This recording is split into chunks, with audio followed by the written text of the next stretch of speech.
Após o meio-jogo, os deuses colocaram o final. Esta frase do grande mestre Paubenco ilustra muito bem a dificuldade, os desafios que nós enfrentamos na última fase da partida de xadrez. Olá, eu sou o mestre Gerson Pérez e você está no desafio 21 dias de xadrez. São 42 vídeos de treinamento, 8 entrevistas com grandes especialistas do xadrez brasileiro e ainda 8 e-books de complemento para você potencializar o seu xadrez. Para sair do ponto A do básico para o B intermediário. Se você está no B, do B para o C. E quem sabe, você consegue já fazer a transição do A para o B e para o C. Sai do básico, intermediário, do intermediário para o avançado. Nós dividimos aqui, para efeito didático, até 1.500 pontos, básico. 1.501 até 2.000, intermediário. E acima de 2.000, avançado. Nos nossos treinos aqui do Clube Xadrez Online, com os alunos, nós dividimos este conteúdo assim, para ficar mais fácil. Não está escrito em nenhum livro que é desse jeito não, é apenas para uma forma de você separar, para equacionar esse material que vai ser levado aos alunos. Hoje então falaremos sobre o final, qual é a dificuldade do final. Comparativamente à abertura, às vezes uma linha muito conhecida, às vezes da moda, não é o ideal. O ideal é você estudar a abertura por conceito, trabalhando as ideias para as brancas, para as pretas, conhecendo as variantes que vão dar posições às vezes, mais estratégicas, mais táticas, fazendo a conexão com o meio-jogo, vendo esses golpes táticos, as manobras estratégicas. Agora, se for uma linha ali da moda, às vezes você, sem estudar muito a fundo, só naquele decoreba, que não deve fazer, mas às vezes você consegue ver uma partida de modelo e aplica na partida seguinte. Nossa, mas estudar a abertura é uma beleza, porque eu mal estudei e já tive resultado. Porque o adversário às vezes conhecia aquela posição e aí vai para o meio jogo tranquilo, passa de 10, 12, 15 lances até o meio jogo, porque é uma partida conhecida e você às vezes chega em posições interessantes por conta de uma abertura, de uma posição, de um grande mestre, de um campeão mundial que você conhecia. Mas isso é raro, porque quando você faz uma sequência na abertura, o adversário pode jogar um lance completamente diferente. Se for um enxadrista mais prático, por exemplo, isso é muito comum. Você estuda, e aí o jogador faz um lance diferente. No nosso treinamento aqui, Desafio 21 Dias, você, inclusive, vai ter um vídeo assim, quando o adversário joga o que você não estava esperando na abertura. Isso vai ser um vídeo que nós vamos fazer, são perguntas recorrentes que nós temos aqui. Eu estudo a abertura e de repente o adversário joga alguma outra coisa, e aí, o que eu faço? Pois é, aguarda aí que você vai ter essa resposta muito em breve. Mas voltando ao final, não dá para fazer isso. Não dá para você estudar algo e já aplicar amanhã. Por isso que a abertura é mais imediato. Tática é mais imediata. Toda hora você está trabalhando ali com ataque e defesa. Estratégia, mais a médio e longo prazo. E o final a mesma coisa. É a parte mais técnica do jogo. E a gente, inclusive, divide em partes para poder estudar. Então você tem final de peões, torres e peões, bispo e cavalos e peões e damas e peões. Então a gente fraciona, fragmenta para ficar mais fácil esse estudo. Quando você estuda um final, tem que ser por conceito mesmo. Professor, mas por que tem que ser por conceito? Porque você não sabe a posição que vai cair, que dia que vai cair, se vai cair, inclusive, e nem vai ser aquela posição. Então você tem que entender a ideia por detrás daqueles lances e aplicar essa ideia numa posição diferente. Sabe-se lá quando é que você vai cruzar com essa posição no tabuleiro para aplicar aquele conceito. Eu brinco aqui com os meus alunos que, olha, próxima aula nós vamos estudar final. Aí eu tô achando que o aluno está ali felizão, mas da final, que beleza, né? Vai ser mais a minha lapidação, vou melhorar ali o meu nível técnico. Na outra aula, a conexão do aluno cai, o aluno tem um compromisso inesperado e abertura e tática, nunca cai a conexão e nunca tem um compromisso aí de última hora. Ou seja, Quando vai estudar estratégia, especialmente final, por ser uma fase mais técnica e que dá resultado mais a médio e longo prazo, as pessoas vão adiando aquele estudo, que a gente, afinal de contas, infelizmente, é muito imediatista. Então, a abertura e tática dá mais resultado imediato. Lembra, estão na base da mangueira. Mas lá no meio você tem aquelas ações, né, através dos dois pilares, estratégia e final, que dão resultado mais a médio e longo prazo. Então, a cada 10 partidas, por estatística, a cada 10 partidas que a gente joga, 4 delas chegam ao final. E dessas que chegam ao final, 50% são finais de torres e peões. Por isso é muito importante você estudar torres e peões. Vamos passar agora para o tabuleiro e fazer um giro por estas 4 divisões que nós falamos. Finais de peões, torres e peões, bispo e cavalos e peões e o final de damas e peões. Vamos lá? E aí está ele, nosso tabuleiro de estudo. Este diagrama, ele mostra uma situação muito importante, a questão da oposição. Quando você vai estudar o final, ao invés de começar a calcular, tenta identificar tema. Então, por exemplo, oposição é um tema de final. Triangulação é um tema de final. Lei do quadrado é um tema de final. Então, você tem vários conceitos que você vai tentar aplicar através dessas posições aí. Agora, nós estamos apenas fazendo uma passagem inicial para você entender o que vai ter que fazer nesse pilar. Outros vídeos virão, são 42 vídeos de treinamento, onde nós vamos fazer o aprofundamento disso que nós estamos trabalhando aqui mais superficialmente. Vamos lá nessa posição. Por que que essa posição, jogando as brancas, não ganha, mesmo tendo um peão a mais? Porque perde a oposição. Oposição é quando um rei está de frente ao outro por número ímpar de casas. 1, 3, 5. Você precisa sempre abrir caminho, abrir espaço para a entrada do rei. Então aqui não tem jeito se você perde a oposição, porque o adversário fica sempre na sua frente, ó. Ele não deixa você passar. Então o ideal para você coroar um peão é ficar na frente mesmo, é você arrastar, você puxar o peão. Se você estiver do lado ou atrás, empurrar o peão não é bom. Empurrar o peão não vai ganhar. Então, se você está aqui, ó, quarta fileira, terceira fileira, quinta fileira, você tem que estar na frente do peão com oposição. E se você está na sexta fileira, ganha sempre com ou sem oposição. Agora, tem uma exceção. Os peões de A e H, as pretas ficam ali na frente do peão e pronto. Porque você não tem como dar aquele olé ali, né? Quando você está com o peão de B até G, você pode ir para a esquerda, pode ir para a direita. Você pode forçar ali a posição. Quando você está com o rei tentando fazer isso, no peão de torre não tem jeito, só tem uma passagem por um lado. Então tem exceção aí, peão de torre tem regra própria e não ganha. Vamos lá então? Pronto. Então, rei B3, o que tem que fazer? Rei B5. Para quê? Ter oposição. C4 cheque, aí não vai ganhar, porque estamos empurrando o peão. E aí é só fazer o seguinte, 1, 2, 3 e volta para 1.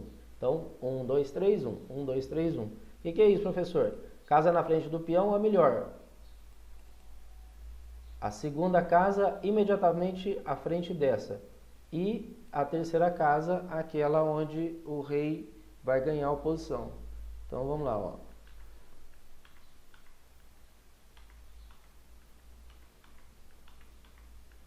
E aí o que acontece no final? Afogamento. Então essa posição afoga porque se o rei vem para cá, então afogamento é um dos 6 casos de empate, como a gente aprendeu, né, nas regras básicas do xadrez. Então, se colocar o rei atrás do peão, vai empatar, afogamento. Em outros casos, vai perder o peão. Então, o que aconteceu aqui? Através da oposição, que as pretas conseguiram, elas salvaram a partida. Então, é assim que a gente estuda estes finais, através de temas. Olha, tema aqui, peão extra. Tem 3 peões de um lado, 2 do outro. Tem 3 e 1. Opa, tem um peão a mais. Como é que ganha este final? Então, são 3 ações que você tem que fazer. Então, a primeira ação, primeiro momento, você vai com o rei. Abertura no meio do jogo, a gente deixa o rei escondido. Mas no final ele joga. Lasker, esse campeão mundial, falava que o rei no final não dá para dar valor para o rei, mas só para vocês terem ideia. Ele vale cavalo mais um peão, então por volta de 4 pontos. Então você imagina a força de um rei no final, porque ele pode defender, ele pode atacar, ele pode bloquear um peão passado, pode apoiar um peão passado nosso. Peão passado é aquele que não tem peão na frente, é só você avançar e você coroa. Então, primeira coisa, ir com o rei até onde é possível. Depois você vai tentar criar o peão passado. E você não ganha de onde está o peão passado. Você ganha do outro lado. Ele vira um peão isca, você deixa o rei lá, invade do outro lado e toma todos os outros. Então estava querendo entrar ali, né, em C4. Nós temos agora que zerar os movimentos, bloquear os movimentos na área do rei. Ó, ameaçou invadir. E agora a gente gera o peão isca. Nós vamos do outro lado. O peão isca, eu brinco aqui com os alunos, que é o peão boi de piranha. Tem uma música famosa nessa região nossa aqui, uma região muito sertaneja, interiorzão, né? Até o jeito do professor falar já é bem assim do interior. E então tem uma música famosa chamada Travessia do Araguaia. Então, como se sabe, tem piranha. E aí, para atravessar essa boiada, conta a música, joga-se um boi, né, para as piranhas atacarem este boi e você passa a boiada do outro lado. Esse peão isca é a mesma coisa, você deixa esse peão, você joga aquele peão, geralmente ele está afastado e você vai com o seu rei do outro lado e passa a boiada ali. A boiada, no caso, são todos esses peões aqui que vão sobrar, você vai tomar os peões todos. Então esse é o peão isca, ou como eu brinco com os alunos aqui, o peão boi de piranha. E agora vamos para o próximo diagrama. Eu coloquei alguns modelinhos aí dos 4 grupos de finais. Então, olha que coisa curiosa, 3 peões para cada lado e as brancas vão ganhar. Por que isso? Porque tem 2 tempos extras. Qual que é o tema aqui então? Tempo extra que você vai utilizar. Vai com o rei até onde der, pronto. Um rei na frente do outro. Agora gasta um tempo para quê? Ganhar a oposição. Aí ele consegue a oposição de novo. Aí você gasta o segundo tempo. Então quando você está no final, não joga o peão 2 casas. Você precisa jogar uma, ou nem joga o peão. Mexe com o rei ou outra peça. Porque se você precisar dos tempos do peão, você tem. E agora vai entrar, né? Ele entra aqui e vai ganhar esse peão, vai ganhar a base aqui. Então, nós vimos que nesse primeiro grupo, é o que a gente começa a estudar, já estou colocando a sequência que eu estudo aqui com os alunos, porque os finais de torres e peões são os mais comuns. Mas, se a gente observar, o que acontece? Se você estuda só finais de torres e peões, trocou as torres, e aí? Você não sabe o que fazer, então tem que começar com os finais de peões. E por que os finais de peões são também bastante comuns, né? Sempre um final tem os peões, são 16 peões de cada lado. E as torres são as últimas a entrar em jogo, né? Elas ficam ali no cantinho, esperando sair, são as últimas peças a entrar em jogo. Por isso que são os mais comuns.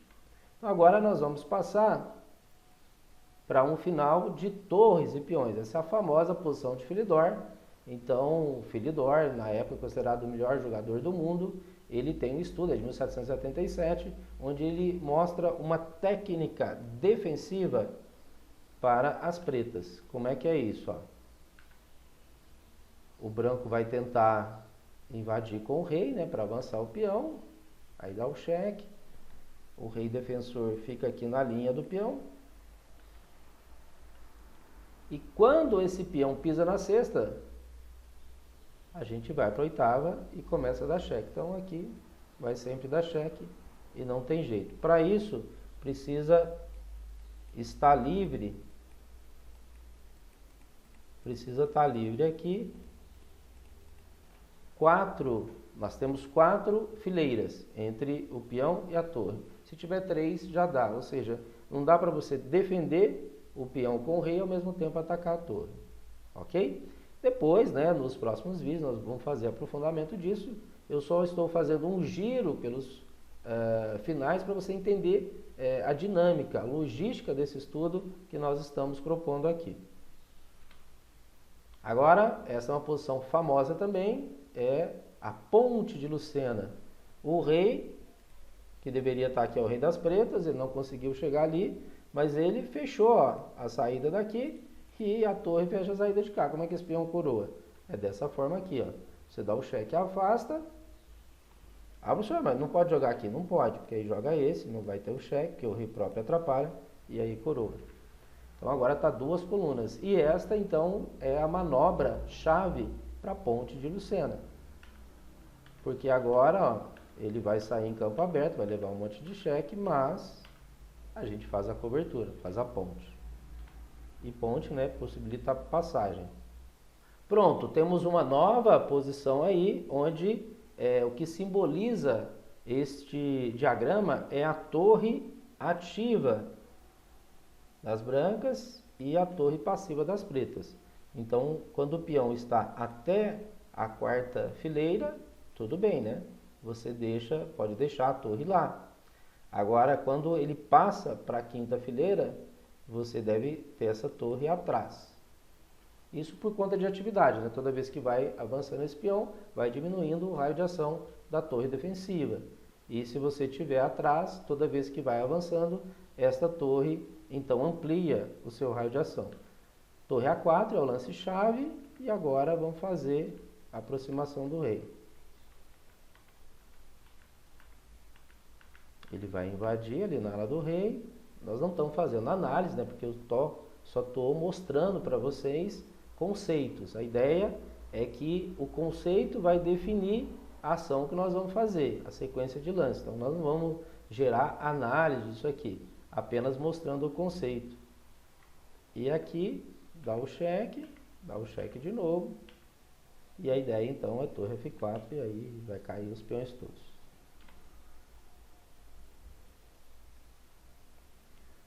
Terceiro grupo, nós temos também ali, né, 4 divisões, porque você tem final de cavalos, de bispos de mesmas cores, de cores diferentes, e a luta do bispo contra cavalo. Então, o final de cavalos, a gente brinca que é final de peões.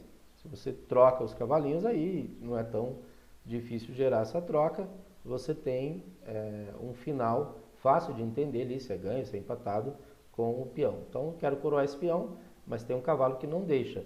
Em tirando os cavalos, a posição já está ganha, é só avançar o peão. Como é que nós vamos fazer isso então? Cavalo C5, aí traz o rei precisa mexer, né? Rei B6, cavalo D6, e aí a jogada chave, tirando casas importantes, só não pode tomar porque a gente avança o peão. Deu o cheque, avançou o rei, se toma o cavalo, toma o peão. Aí, olha só, o cavalo E4 cortou exatamente a casa-chave.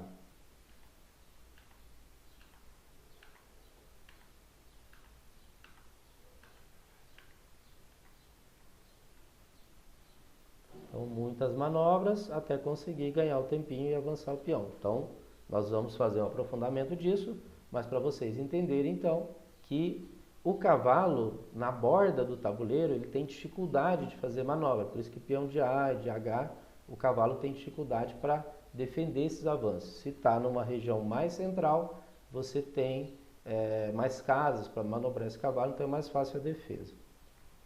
Vamos para o próximo. Aquela mesma posição que nós vimos do peão boi de piranha, o peão isca, e como é que a gente faz então? Aproximação do rei, joga ali os cavalinhos, avança, né, o peão e ele vai disparar esse peão. Não podia tomar que ganha o final simples aí, ó. Ameaçou E5, abandona o peão, ó. Mas ele não tomou, né? Porque caiu em um final simples e agora vai tomar tudo aí, vai entrar no milharal, na ala do rei do adversário e vai cair tudo. Então, muito parecido ao final de rei e peões.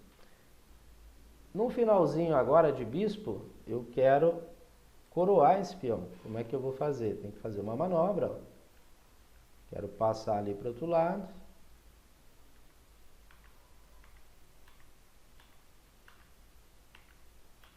E esse ganho de tempo aí, a gente vai conseguir jogar aqui agora. E tem esse lance bonitão, que nós vamos deixar ele em zug. Né? Não tem onde colocar as peças agora. Qualquer movimento perde. Ok? Então, este final aí é um final que nós manobramos, tiramos caso, corta uma diagonal, corta outra diagonal e com isso a gente consegue a coroação. E para finalizar, né, esse pontapé inicial aqui no estudo de final, nós temos o final de damas. Então, só peão de bispo, ou seja, de C e de F, e peão de torre, a gente tem dificuldade para poder coroar. Todos os outros peões a gente vai fazendo o zigue-zague, da dama contra peão. Aí quando o rei fica na frente, você dá um passinho com o seu rei. Aí nós vamos seguindo. Rei na frente, aí manobra, rei na frente e vai chegando com o rei. Pronto, vai ganhar o peão. Numa outra posição, agora já é peão de torre, e para peão de torre, então, se o rei está nesse espaço aqui que eu vou mostrar, se o rei está nesse espaço, ele... Opa! Aqui. Se está nesse espaço, ele vai ganhar só uma casa do centro, que não dá certo, porque ele tem que fazer aproximação. Olha que bacana isso aqui, ó. Você coloca a dama na segunda fileira e agora traz o rei. Deixa ele coroar. Então, se não conhecer, né, esse tema, olha que legal.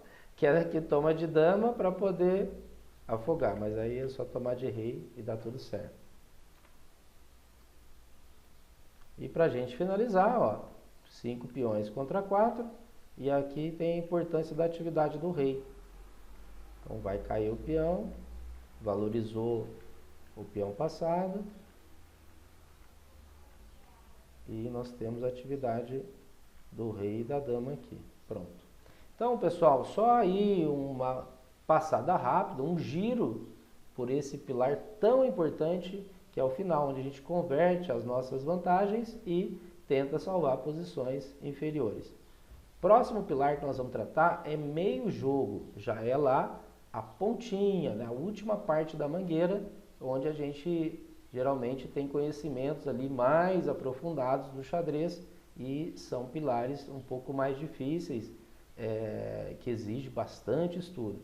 Bom, nós vamos tornar a coisa de forma fácil. Continue acompanhando aí o desafio 21 dias de xadrez para você sair do ponto A, ir para o ponto B e, quiçá, até o ponto C, chegar no nível avançado. Valeu, pessoal! Até nosso próximo vídeo. Tchauzinho!